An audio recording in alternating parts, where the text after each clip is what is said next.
Hello tout le monde, bienvenue sur Viens chez moi. Écoute et prête l'oreille, je suis Vaya Prière et je suis très heureuse de pouvoir vous retrouver cette semaine dans notre étude de Viens chez moi, le Nouveau Testament. Et cette semaine, nous découvrons 1 et 2 Thessaloniciens. J'espère que vous avez passé un bon week-end, que vous avez été édifiés et que vous avez davantage l'envie et le désir de vous plonger dans les Écritures. À Thessalonique, Paul et Silas furent accusés d'avoir bouleversé le monde. Leur prédication a provoqué beaucoup de colère de la part de certains dirigeants des Juifs qui semèrent l'agitation parmi le peuple.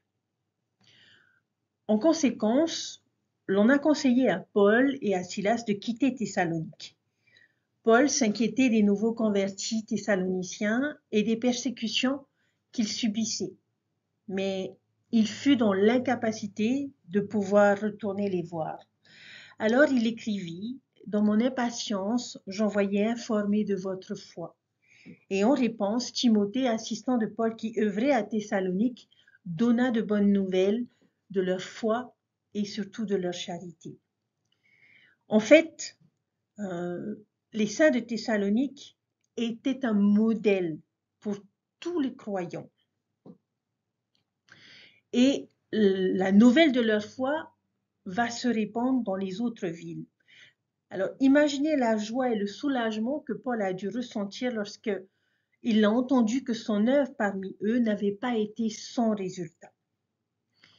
Mais Paul savait que la fidélité passée n'était pas suffisante pour survivre spirituellement à l'avenir.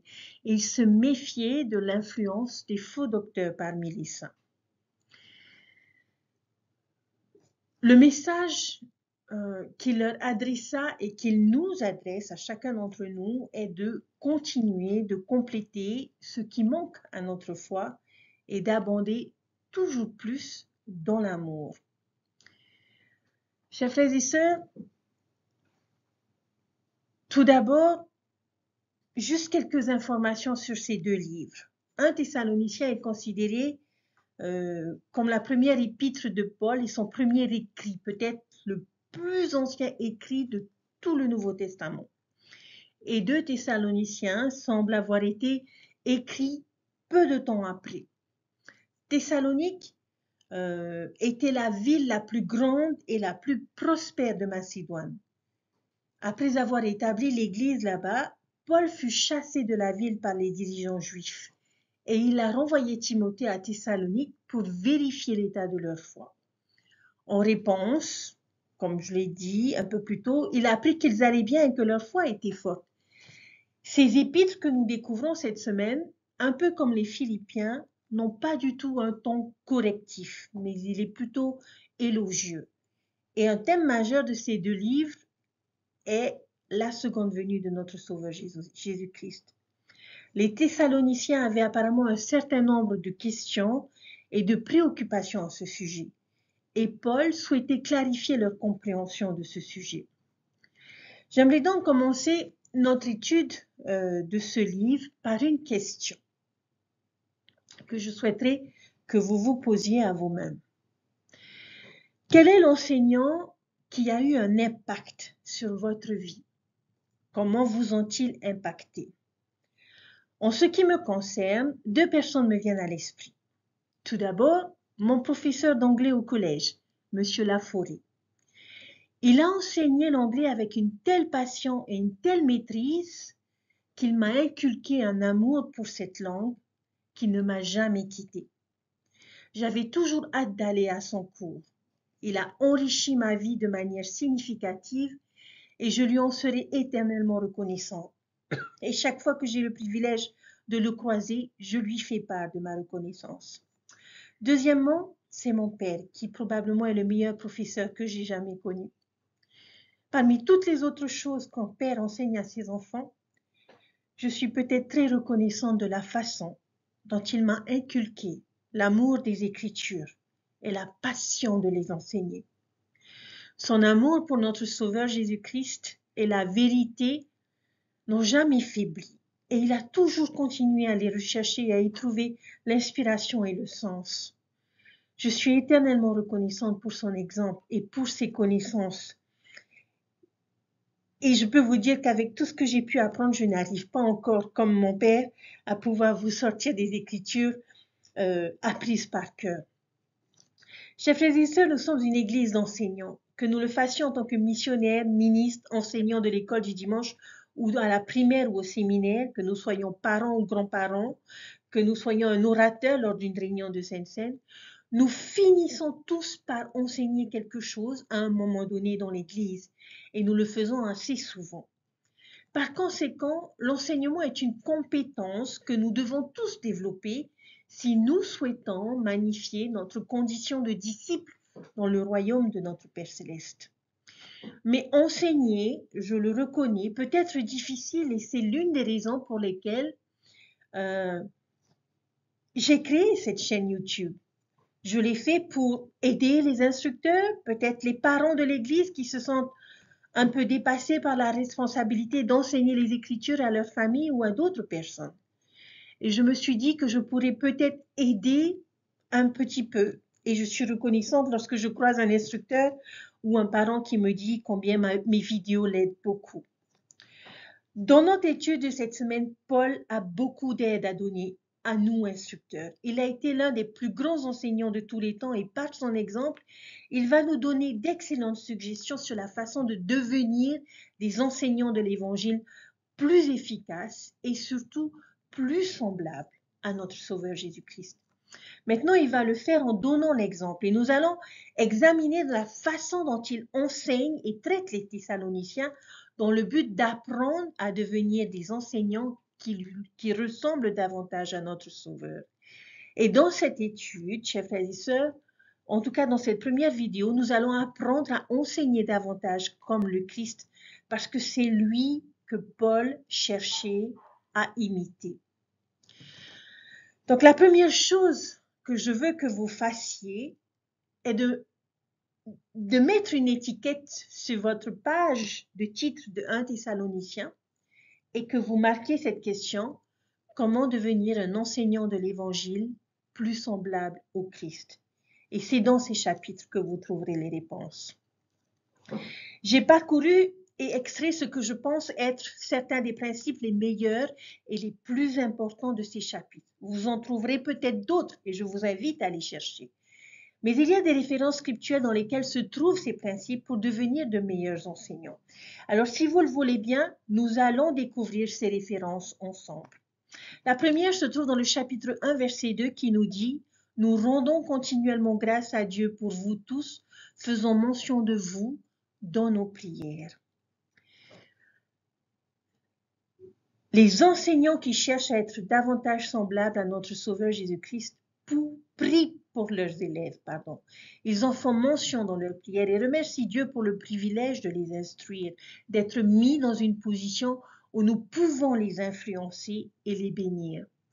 Maintenant, en fonction de votre audience, vous ne pourrez peut-être pas prier pour chaque personne individuellement à chaque fois que vous priez, mais vous pouvez certainement le faire pour eux de manière collective. Et même lorsque nous faisons cela, il est tout à fait approprié, chers frères et sœurs, de prier pour quelques personnes en utilisant leur nom, surtout ceux que vous connaissez et qui ont des difficultés d'une manière ou d'une autre, ou avec qui vous ne semblez pas avoir de lien. Cette pratique peut réellement changer la façon dont nous voyons nos étudiants et influencer la façon dont nous les traitons et nous travaillons avec eux. J'ai le témoignage que la prière peut vraiment faire la différence dans la vie des personnes. Elle a le pouvoir de faire appel aux puissances du ciel pour le bénéfice de nos semblables. Et cela peut les aider à changer et cela peut nous changer. Les versets 3 et 4 de ce même chapitre. Nous rappelons sans cesse l'œuvre de votre foi, le travail de votre charité et la fermeté de votre espérance en notre Seigneur Jésus-Christ, devant Dieu notre Père. Nous savons, frères bien-aimés de Dieu, que vous avez été élus. Alors, que fait Paul dans ces versets? Il les félicite. Des enseignants à la manière du Sauveur louent les bonnes œuvres de leurs élèves et les encouragent. Et ceci n'est qu'un exemple de ce que Paul fait, mais nous le voyons faire tout au long de ses lettres lorsque nous les lisons. Même envers les personnes qu'il corrige et qui ont des problèmes qu'il essaye de résoudre. Alors, chers frères et sœurs, encourageons les membres, les élèves que nous avons dans nos classes. Nous pouvons les féliciter lorsqu'ils ont déployé des efforts et nous efforcer de toujours enseigner avec un esprit édifiant et un esprit qui invite. J'essaie de ne pas dire à ceux que j'enseigne ce qu'ils doivent faire. J'essaie d'éviter ce mot dans mon enseignement. Il est généralement préférable de leur dire ce qu'ils peuvent faire. Par exemple, plutôt que de les intimider en disant vous devriez faire mieux, vous devriez être obéissant, vous devriez vous habiller modestement, vous devriez payer votre dîme. Nous pouvons dire quelque chose comme vous n'êtes pas obligé d'être comme le reste du monde. Vous pouvez vous démarquer par la justice.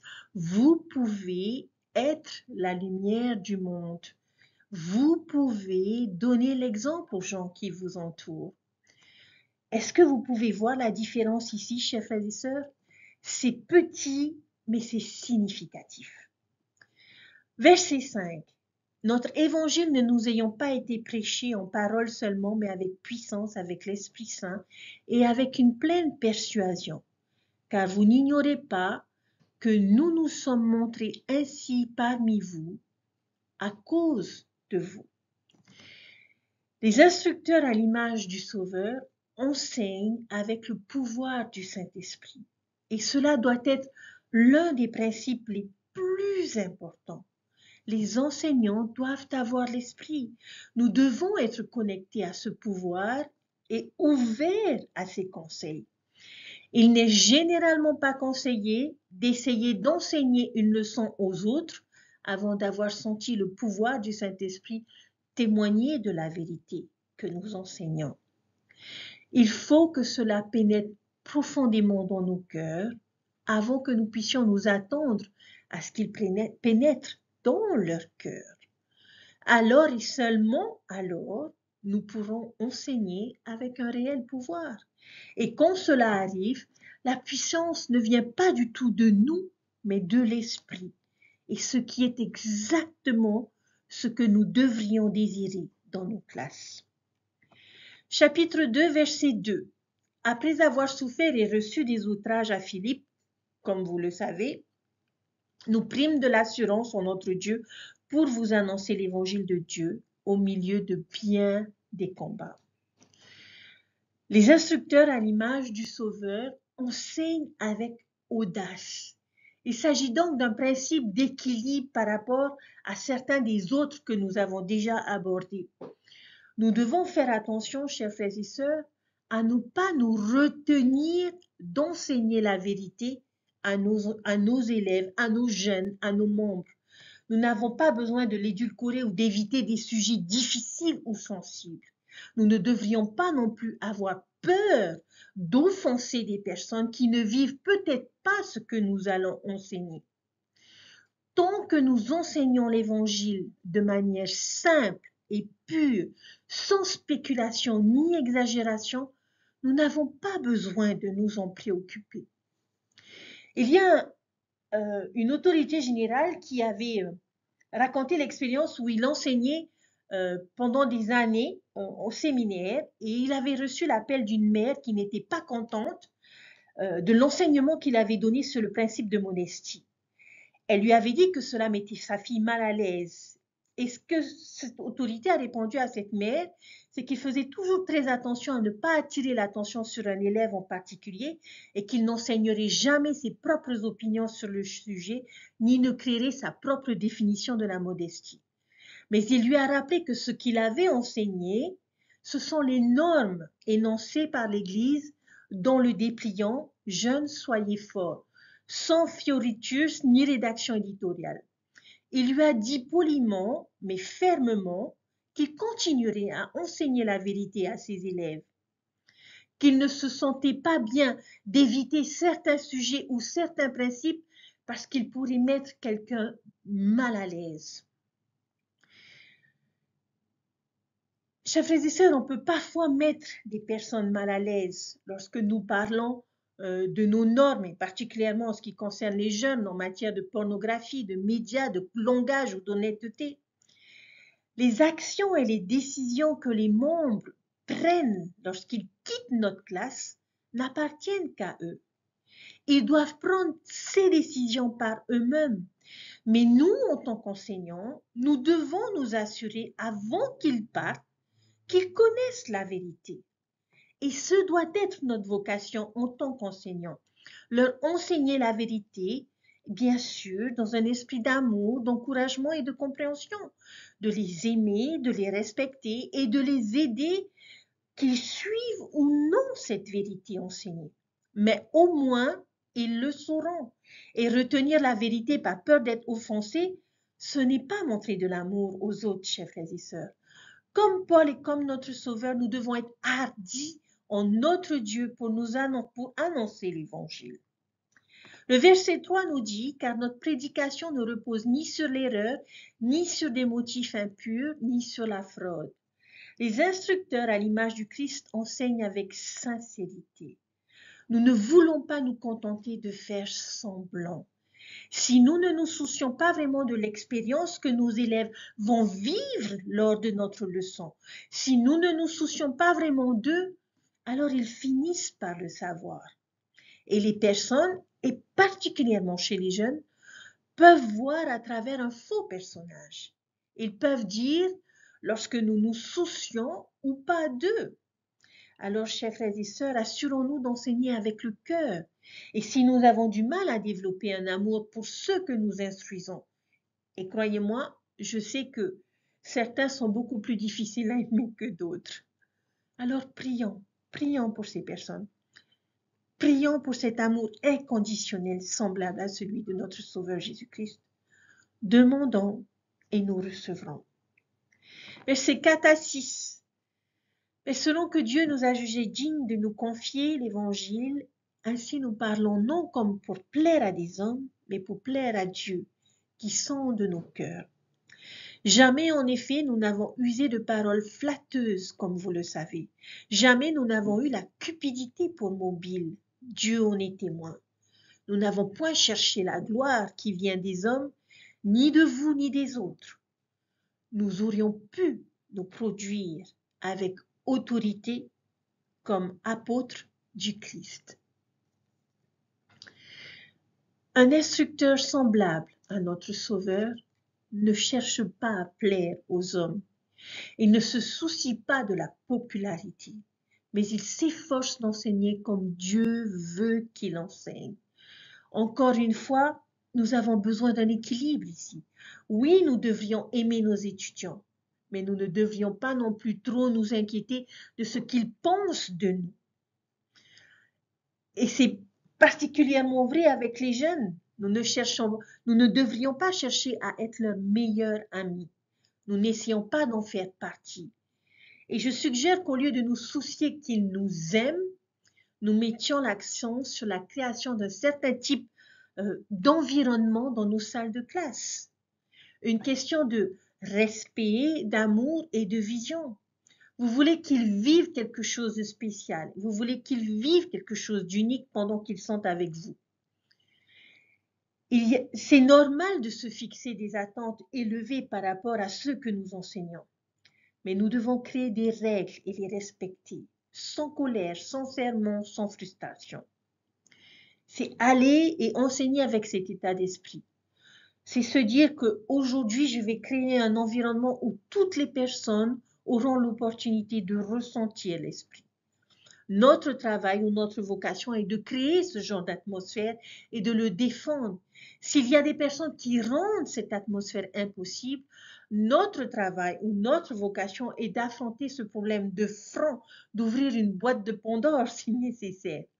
Je crois que si nous abordons notre enseignement de cette manière, ceux que nous enseignons, nous respecterons non seulement, mais nous apprécierons également. Versets 7 à 8.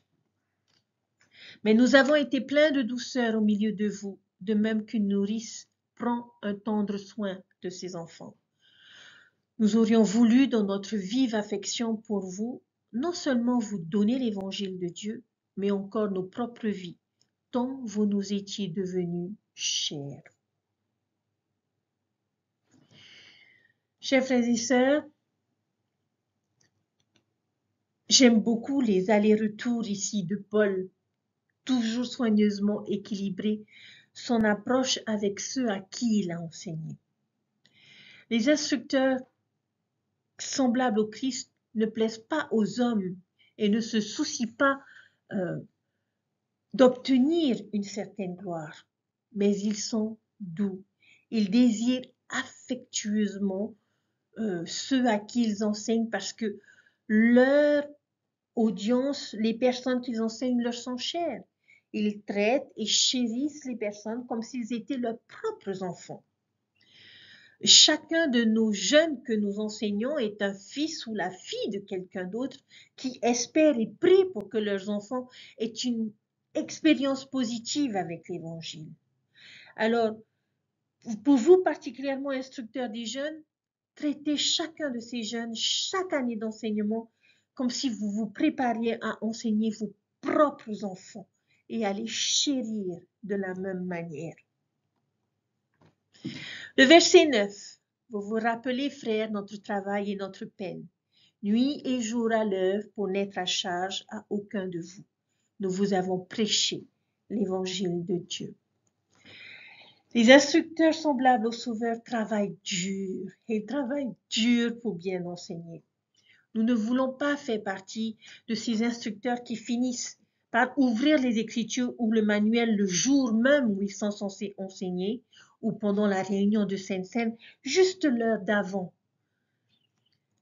Les instructeurs à l'image du Christ, chers frères et sœurs, consacrent le temps dont ils ont besoin pour se préparer mentalement et spirituellement. Maintenant, il est nécessaire de trouver un juste équilibre et ne pas en faire trop. Personnellement, ma norme est que je passe au moins 2 heures à préparer une leçon avant de pouvoir l'enseigner.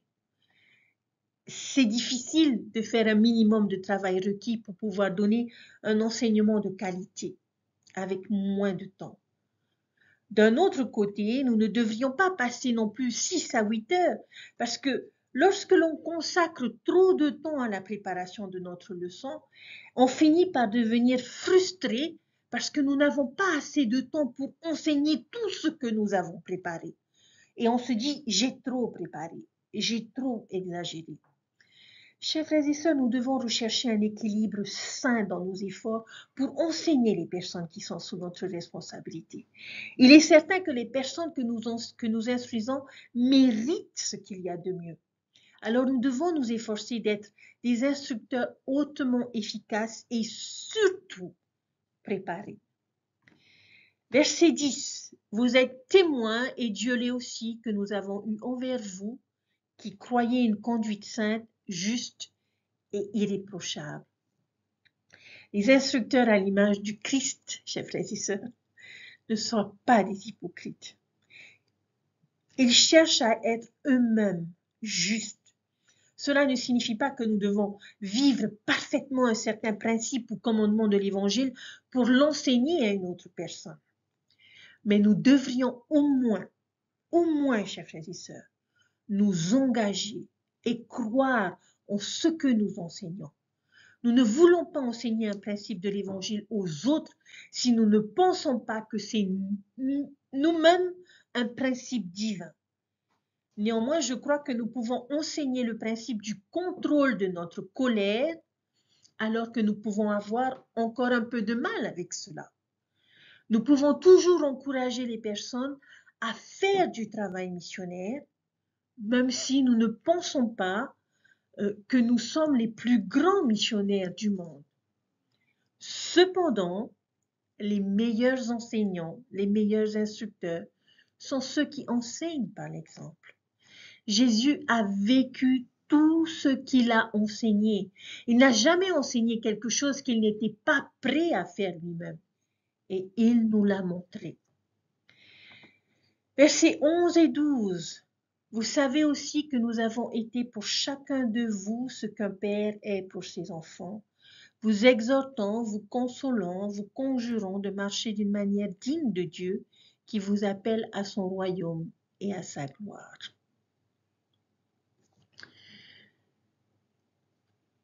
Un instructeur, semblable à notre Sauveur Jésus-Christ, exhorte, ordonne et invite les personnes à marcher d'une manière digne de Dieu. Je ne pense pas que nous devrions jamais terminer une leçon sur l'Évangile sans lancer une sorte d'invitation ou de défi. L'enseignement de l'Évangile ne consiste pas simplement à dispenser des informations. Chers frères et sœurs, il s'agit d'édifier et d'enrichir des vies. Nous n'essayons pas simplement de remplir le temps ou de survivre au cours, mais nous devons chercher à leur donner l'occasion de changer, à les inciter à aimer et à vivre les vérités phénoménales de l'Évangile du Christ. Lors d'une formation que j'ai pu suivre pour être instructrice, il y avait une phrase spécifique qu'on nous répétait dans la tête. Et on nous disait, n'allez jamais enseigner quelque chose tant que vous n'êtes pas confiant et enthousiaste à l'idée de le faire vous-même. Et ça m'est resté. Et c'est ainsi que je sais que je suis suffisamment préparée, que je suis suffisamment prête à enseigner et je suis confiante et enthousiaste à pouvoir partager cet enseignement. Versets 19 et 20. Qui est en effet notre espérance ou notre joie ou notre couronne de gloire? N'est-ce pas vous aussi devant notre Seigneur Jésus lors de son avènement? Oui, vous êtes notre gloire et notre joie. Les instructeurs semblables au Sauveur trouvent de la joie dans la justice des personnes qu'ils enseignent. Rien ne me rend plus heureuse que de rencontrer des personnes qui vivent l'Évangile dans la joie. J'aime recevoir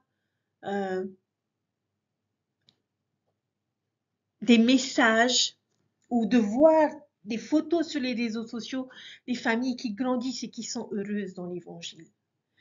Parfois, je croise certaines personnes au temple avec leurs conjoints ou des enfants et cela me fait toujours sourire. Et c'est la joie d'un instructeur de voir que l'Évangile a vraiment eu un impact sur sa vie. Chapitre 3, versets 2 et 3. Nous envoyâmes Timothée, notre frère, ministre de Dieu dans l'Évangile de Christ, pour vous affermir et vous exhorter au sujet de votre foi, afin que personne ne fût ébranlé au milieu des tribulations présentes. Car vous savez vous-même que nous sommes destinés à cela. Maintenant, un petit aperçu de ceci. Les saints de Thessalonique avaient été cruellement persécutés parce qu'ils étaient devenus membres de l'Église. Paul voulait s'assurer qu'ils allaient bien dans leurs afflictions. Alors qu'a-t-il fait? Il a envoyé Timothée pour les aider et les fortifier. Alors que font les instructeurs à l'image de notre Sauveur Jésus-Christ?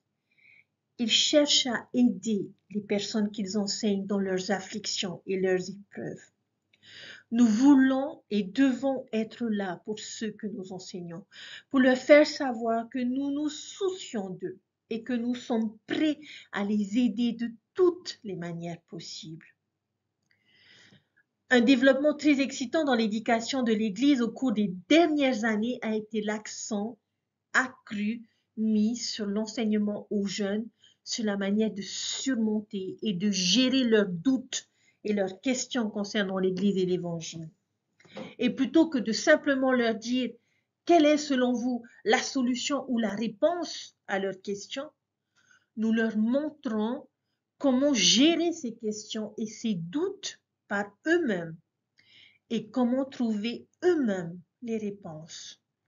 Il est évident que Paul avait enseigné au sein de Thessalonique de telle manière qu'ils étaient capables de maintenir leur foi même s'ils n'étaient pas là avec eux à ce moment-là. Et ce doit être notre objectif en tant qu'instructeur. leur apprendre à étudier les Écritures, à vivre l'Évangile ou à affronter leurs doutes par eux-mêmes, sans que nous soyons là pour le faire à leur place. Versets 8 à 10. Car maintenant nous vivons puisque vous demeurez fermes dans le Seigneur. Quelle action de grâce en effet nous pouvons rendre à Dieu à votre sujet pour toute la joie que nous éprouvons à cause de vous devant notre Dieu. Nuit et jour, nous le prions avec une extrême ardeur de nous permettre de vous voir et de compléter ce qui manque à votre foi. Nuit et jour, nous le prions avec une extrême ardeur de nous permettre de vous voir et de compléter ce qui manque à votre foi. Chers frères et sœurs, nous venons de voir une excellente série de versets concluants qui réitèrent certains des principes dont nous avons déjà parlé. Les instructeurs trouvent de la joie dans la foi de leurs élèves. Ils prient pour eux nuit et jour. Ils cherchent à accroître la foi de des personnes qu'ils enseignent là où elle fait défaut. Nous venons, chers frères et sœurs, de voir 13 principes puissants pour devenir des enseignants de l'Évangile. Et j'espère que vous les avez soulignés ou coloriés. Maintenant, j'aimerais vous inviter, après avoir réfléchi à ces versets, quel serait votre projet pour devenir un meilleur enseignant? Sur lequel de ces éléments devez-vous travailler le plus? Je vous invite à en choisir au moins un sur lequel vous concentrer au cours de la semaine à venir. Une fois que vous sentez que vous avez augmenté ou amélioré ce principe, revenez et essayez-en une autre.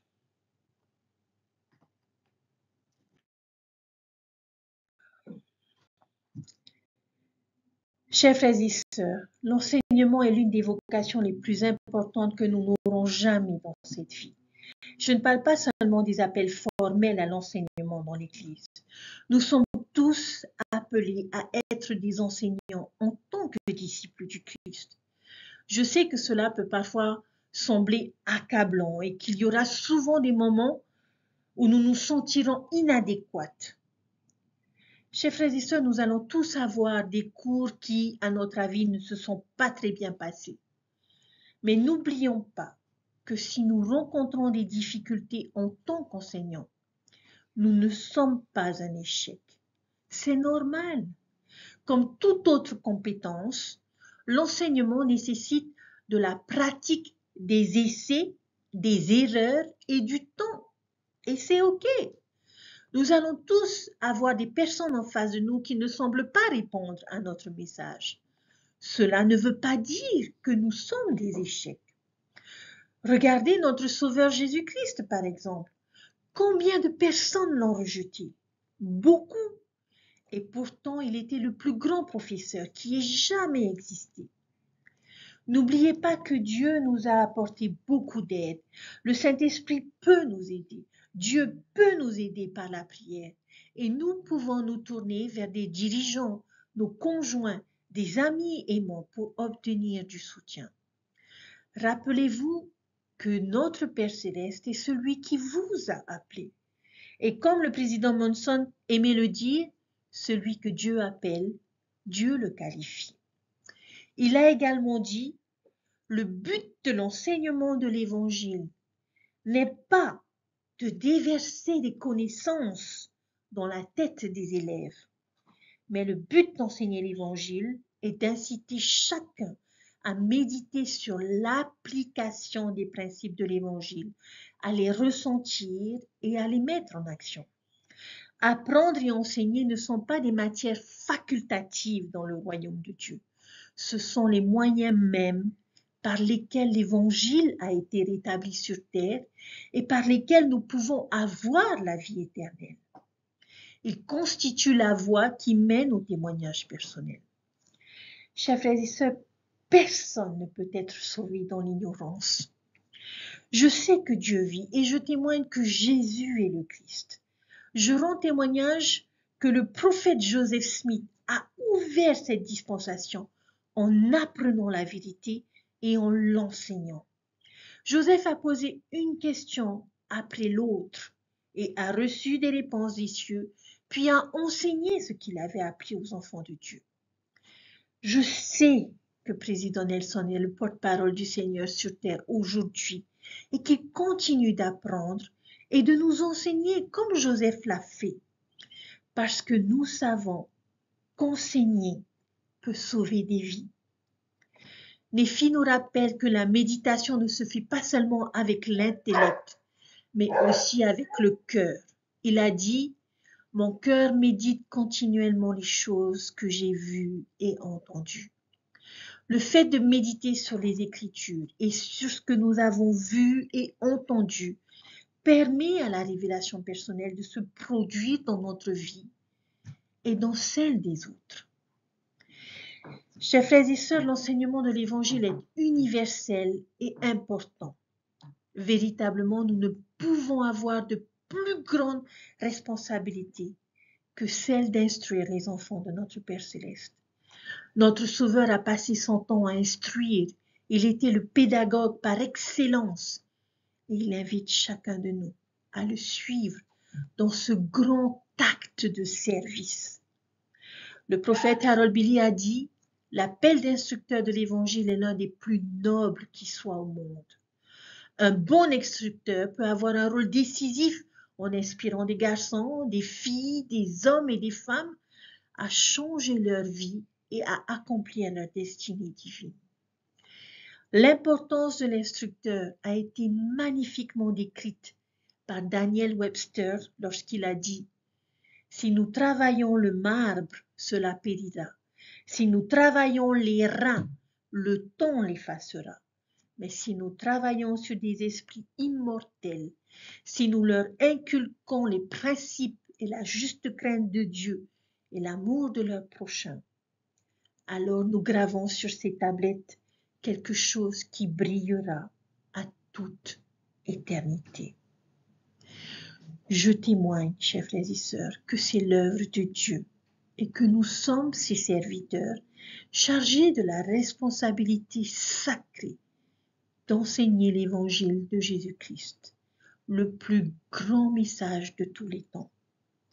Nous avons besoin de davantage d'instructeurs qui soient dignes de ce message.